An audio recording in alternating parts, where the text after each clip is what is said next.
ನಿಮ್ಮ ಹತ್ರ ಮಾತನಾಡಿದ್ರಾ ಈ ವಿಚಾರಕ್ಕೆ ಸಂಬಂಧಪಟ್ಟಂತೆ? ಏನು ಮಾತಾಡಿಲ್ಲ ಸರ್. ಏನು Okay.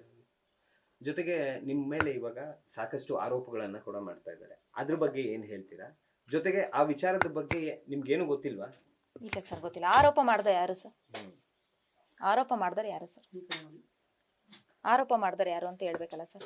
ಒಬ್ರು ಆರೋಪ ನಮಗೆ ಆಗ್ಲಿಲ್ದಾರ ಒಬ್ರು ಹೇಳ್ಬಿಟ್ರೆ ಆಯ್ತಾ ಸರ್? ಇಡೀ ಊರಲ್ಲಿ ದೊಡ್ಡವರು ಇದಾರೆ ಸರ್, ಅಕ್ಕಪಕ್ಕ ಜನ ಇದಾರೆ ಸರ್, ಅವ್ರನ್ನ ವಿಚಾರಿಸ್ಬೇಕಲ್ವಾ ಸರ್? ಈಗ ಹಂಗಂದ್ರೆ FIR ಆಗಿರೋದು ಏನದು? ಯಾವುದು ಸರ್? ರೂರಲ್ ಸ್ಟೇಷನ್ FIR ಆಗಿರೋದು ಬೇರೆ ವಿಚಾರಕ್ಕೆ ಸರ್. ಅವಳು ನಮ್ಮ ಮನೆಯವ್ರ ಜೊತೆಗೆ ಒಂದ್ ಸ್ವಲ್ಪ ಸಂಬಂಧ ಅಂದ್ರೆ ಮಾತಾಡ್ಕೊಂಡು ಚೆನ್ನಾಗಿದ್ಲು ಸರ್. ನಾನು ಹೋಗಿ ಬುದ್ಧಿ ಹೇಳಿದ್ ನಿಜ ಸರ್. ಅವಳು ಇವತ್ತು ಅದನ್ನ ಇಟ್ಕೊಂಡು ಇವತ್ತು ಇದು ಮಾಡ್ತಿದ್ದಾರೆ, ಅಷ್ಟು ಬಿಟ್ರೆ ಇನ್ನೇನಿಲ್ಲ ಸರ್. ಕೇಳ್ರಿ ಸರ್, ಇದೇ ಊರಲ್ಲಿ ಅಕ್ಕಪಕ್ಕ ಜನ. ನಿಮ್ಮ ಮನೆಯವರು ನಿಮ್ ಕಡೆಗೆ ದುಡ್ಡು ಕೊಟ್ಟು ಕಳಿಸಿದ್ರ? ಇಲ್ಲ ಸರ್. ಏನಾಯ್ತು ಅವತ್ತು? ಹಾಕಿದ್ರಲ್ಲ ಸರ್ ನೀವು 10 ಲಕ್ಷ ದುಡ್ಡು ಸಿಕ್ತು. ಅಲ್ಲ, ಈಗ ನೀವು ಬೆಂಗಳೂರಿಗೆ ಹೋಗಿದ್ರಲ್ಲ ಅವಾಗ? ಇಲ್ಲ ಸರ್, ನಾನು ಹೋಗಿಲ್ಲ. ಯಾರು? ಇಲ್ಲ ಸರ್, ಹೋಗಿಲ್ಲ. ಮತ್ತೆ ಬೇರೆ ಆರೋಪಿ ಒಬ್ರು ಸ್ಟೇಟ್ಮೆಂಟ್ ಕೊಟ್ಟಿದಾರಲ್ಲ, ಏನಂತ ಕೊಟ್ಟಿದ್ದಾರೆ ಸರ್? ರಾಘವೇಂದ್ರ ಅವರು ಅವರ ಪತ್ನಿಗೆ ದುಡ್ಡು ಕೊಟ್ಟು ಕಳ್ಸಿದ್ದಾರೆ. ಇಲ್ಲ ಸರ್, ಸುಳ್ಳು ಸರ್. ನೀವೇ ಹಾಕಿದ್ರೆ 10 ಲಕ್ಷ ದುಡ್ಡು ಸಿಕ್ತಂತೆ ಮನೆ ಮಾಜೂರು ಟೈಮಲ್ಲಿ. ಅವ್ರು ಹೇಳಿದ್ರು. ಹಾ ಸರ್, ಹೌದು ಸರ್. ಮನೆ ಮಾಜೂರು ಟೈಮಲ್ಲಿ ಸಹನ ಅವ್ರು ಇರ್ಲಿಲ್ಲಂತೆ, ಟವರ್ ಡಂಪ್ ಮಾಡಿ ಹುಡುಕಿದ್ವಂತೆ ಅಂತ. ಸರ್ ನಾನು ಎಲ್ಲೂ ಹೋಗಿರ್ಲಿಲ್ಲ ಸರ್, ನನ್ನ ಫೋನ್ ಯಾವಾಗ್ಲೂ ಆನ್ ಇತ್ತು ಸರ್. ಡೂಪ್ಲಿಕೇಟ್ ಬೀಗ ತೆಗೆದು ಮನೆ ಮಾಜೂರು ಆಗೋ ಟೈಮಿಗೆ ನಾನು ಮನೇಲೇ ಇದ್ದೆ ಸರ್. ಹುಷಾರಿರ್ಲಿಲ್ಲ ಸರ್ ನನಗೆ, ಎಲ್ಲೂ ಹೋಗಿಲ್ಲ ಸರ್. ಯಾಕೆ ಹೋಗ್ಬೇಕು ಸರ್? ಈಗ ಮಾಡಿರೋರು ನಮ್ಮ ಮನೆಯವರು ಸರ್. ಆಗಿದೆ ಅವ್ರಿಗೆ ಏನು ಶಿಕ್ಷೆ ಆಗ್ಬೇಕೋ ಮಾಡಿದ್ರೆ ಆಗುತ್ತೆ ಸರ್. ನಾನು ಯಾಕೆ ಹೋಗೋಣ ಸರ್? ಪರಿಸ್ಥಿತಿ ಸರಿ ಇರ್ಲಿಲ್ಲ ಸರ್, ಹುಷಾರಿರ್ಲಿಲ್ಲ ಅಷ್ಟೇ.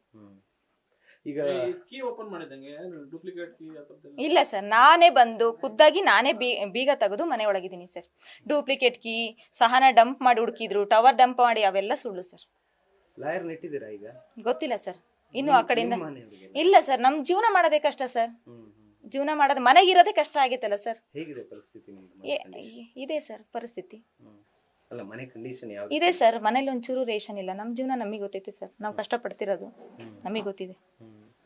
ಈಗ ನಿಮ್ಮ ಮನೆಯವರು ದರ್ಶನ್ ಅಭಿಮಾನಿಯಾಗಿ ಜಿಲ್ಲಾಧ್ಯಕ್ಷ ಆಗಿ ಈ ತರದೆಲ್ಲ ನಿಮಗೆ ಮೊದಲೇ ಗೊತ್ತಿತ್ತು. ಬಟ್ ಈಗ ಈ ಕೊಲೆ ಪ್ರಕರಣದಲ್ಲಿ ಆರೋಪಿಯಾಗಿ ಸಿಗಾಕೊಂಡಿರೋದು ನಿಮ್ಗೆ ಯಾವ ರೀತಿ ಇದು ಕಷ್ಟ ಆಗ್ತಾ ಇದೆ? ಕಷ್ಟ ಆಗ್ತಿದೆ ಸರ್.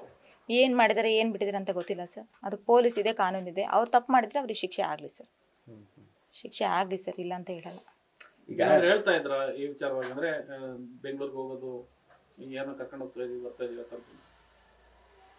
ಅವರು ಟೂರಿಸ್ಟ್ ಸರ್, ಹೋದ್ರೆ 1 ವಾರ ಗಟ್ಟಲೆ ಹೋಗೋರು ಸರ್. ಈಗ ನೇರವಾದ ಆರೋಪ ಏನು ಅಂದ್ರೆ, ದರ್ಶನ್ ಅವರು ರಾಘವೇಂದ್ರ ಬಿಟ್ಟರೆ ಬೇರೆ ಯಾರಿಗೂ ಪರಿಚಯ ಇರಲಿಲ್ಲ. ಜಿಲ್ಲಾಧ್ಯಕ್ಷರಾಗಿದ್ರು, ಅವರಿಗೆ ಪ್ರತಿ ಬಾರಿ ಇಲ್ಲಿ ಬಂದಾಗ ಮೀಟ್ ಆಗ್ತಾ ಇದ್ರು, ಅವ್ರಿಗೆ ಮಾತ್ರ ಪರಿಚಯ ಇದ್ದಿದ್ದು. ಈ ಮಿಕ್ಕಿದಂತ ಹುಡುಗರು ಏನಿದ್ದಾರೆ, ಅನು, ಜಗ್ಗ, ರವಿ, ಇವ್ರನ್ನ ಅವರೇ ಫೋರ್ಸ್ ಮಾಡಿ ಕರ್ಕೊಂಡು ಹೋದ್ರು ಅಂತ ಹೇಳಿ. ಅಂದ್ರೆ ಅವರ ಅಭಿಮಾನಕ್ಕೆ ಅಥವಾ ಏನೋ ಒಂದು ಆಮಿಷ, ಫೋಟೋ ಓಡಿಸ್ತೀನಿ ಈ ರೀತಿ ಹೇಳಿ ಕರ್ಕೊಂಡು ಹೋದ್ರು ಅಂತ. ಅದಕ್ಕೇನು ಹೇಳ್ತೀರಾ? ಏನ್ ಹೇಳಿ ಸರ್, ಏನ್ ಹೇಳಕ್ ಬರುತ್ತೆ ಸರ್?